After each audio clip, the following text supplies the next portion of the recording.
Сәлеметсіздер ме? Мағыналы видео және қызықты да керекті ақпараттар алу үшін Ая атты YouTube каналыма тіркелуді ұмытпаңыздар. Сіздерге керемет мағыналы мультфильмді көрсете отыра Алексей Луконин «Секрет миллиардеров» атты ақпаратын қазақ тілінде жеткізгім келеді.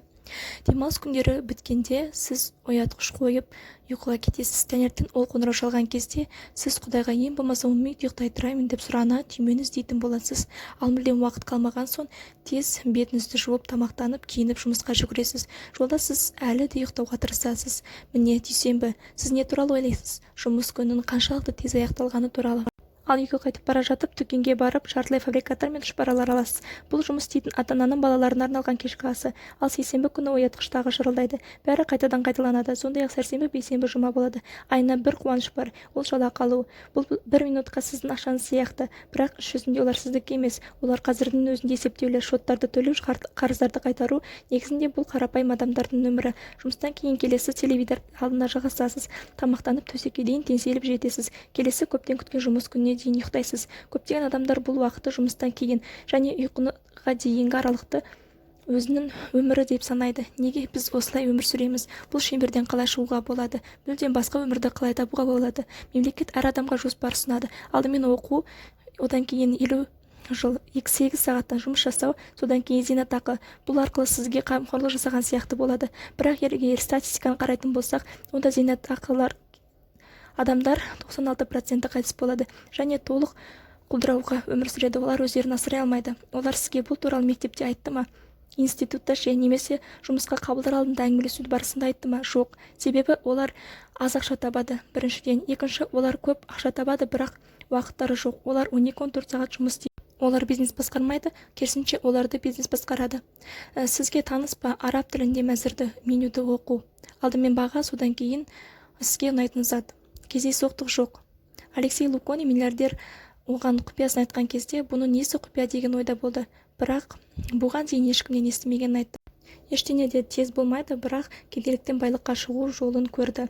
Резидуальный доход деген болады. Бұл сіз ұйықтап жатқанда да күніне 24 сағат түсетін табыс. Алдымен сіз оны жасайсыз, содан кейін ол сізге өзі келеді. Бұл суды шелектеп тасу немесе су құбырларына тартуға деген уақыт бөлу сияқты. Ол сізге өздігінен ағатын болады. Экономист, заңгер, атқарушы директор. Бұл линейный доход. Сіз жұмыс істеп ақша табасыз, бірақ бұл ол ақша емес, өйткені сіз жұмыс істеуді тоқтатқан сәтте сіз ақша табуды да тоқтатасыз. Авторлық қаламақы деген болады. Сіздің өзіңіз немесе туыстарыңыз алады. Мысалы, сүт сақтауға арналған тетрапакет. Бұл пакетті жасаған сайын белгілі бір кішкентай проценті осы пакет жасауға тағы авторлық құқығы бар адамға келеді. Бұл пакет әлемде қанша миллиардтаған өндірістерде пайдаланылады. Тіпті бұл 1 цент болғаны күнде де бұл пассивті табыс. Егер сіз өнертапқыш немесе әнші, ақында емес болсаңыз, пассив доходтың 3 ағым көзі бар. Қаржылық, жылжымайтын мүлік, маркетинг. Қаржылық тәуелсіздік. Ал сіз не қалайсыз? Адамдар өз қалауынша өмір сүреді, ал менің қолымнан келмейді. Сізге оны кім айтты? Байланыс, ақша. Бұл қалай жасалады? Бұл ең бастысы емес, ең бастысы жаңалықтарды тыңдауды доғарыңыз. Шындық жоқ. Ақпараттың оң компоненті және теріс компоненті бар. Сіз қай команда үшін ойнайтыныңызды таңдаңыз. Егер сіз адамдарды алаяқтықпен немесе күшпен ақша алғыңыз келмесе, онда сізге олар өздері ақша әкелетіндей етіңіз. Сіз нарыққа құндылық әкеліңіз. Неліктен мұғалімдер тазалықштан гөрі көп ақша табады? Өйткені барлығы бірдей мұғалім бола алмайды. Ал неліктен мұғалім аз жалақы алады? Өйткені көп адам мұғалім бола алады. Байлық апаратын жол жұмыс арқылы емес, бизнес арқылы емес, ол пассивті кірістерді тудыратын әрекеттер арқылы. Болашақта сізді пассив доходқа әкелетін қызметпен айналысуыңыз керек. Соқырды соқыр жетелейді. Олар жұмыс іздейді, олар карьера құрады. Олар неғұрлым көп жұмыс істеген сайын соғұрлым нашар өмір сүреді. Ешкім ешқашан біреуге жұмыс істеп байыған емес. Ұшуды үйрену үшін ұшқыштан үйрену керек, байлықты байлардан үйрену керек. Сізбен бірге әлеуметтік баспалдақта жүрген достарыңыз немесе туыстарыңыздан емес, олардан әлеуметтік деңгейінде өмір сүруді ғана үйренесіз. Егер бай досыңыз болмаса және оқуды ұнатпасаңыз, кедейлерден үйреніңіз.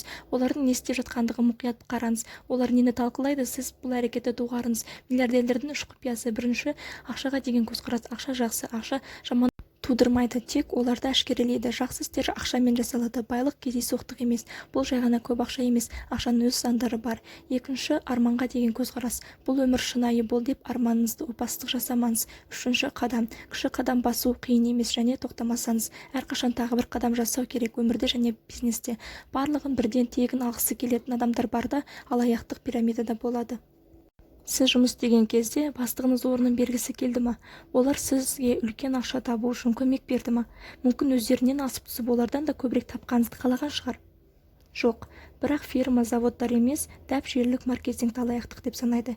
Әр аудандарда тұрған 1 миллион адамды тартатын лотереяны да емес. Ол жерде 30-100 миллионның біріне ғана келу мүмкіндігі бар болса да, бұрын кез келген бірегей өнім бірнеше делдалдар арқылы өту керек еді. Шығындар мен кірістерді есептейтін болсаңыз, 80% жарнама жасап, оған қатысқан адамдарға, ал өнім үшін 20% қана төлейтін едік. Ары қарай сетевой маркетинг туралы білгіңіз келсе, комментарий қалдырыңыз, міндетті түрде қысқа нұсқа ақпарат айтатын боламын.